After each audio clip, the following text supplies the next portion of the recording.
తెల్లవారే వెలుగు రేఖలా పచ్చ పచ్చ పచ్చి మట్టి బొమ్మల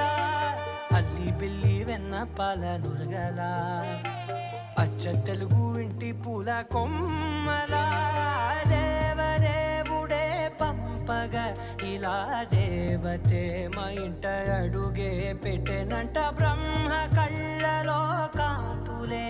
మా అమ్మలా మా కోసం మళ్ళీ లాలి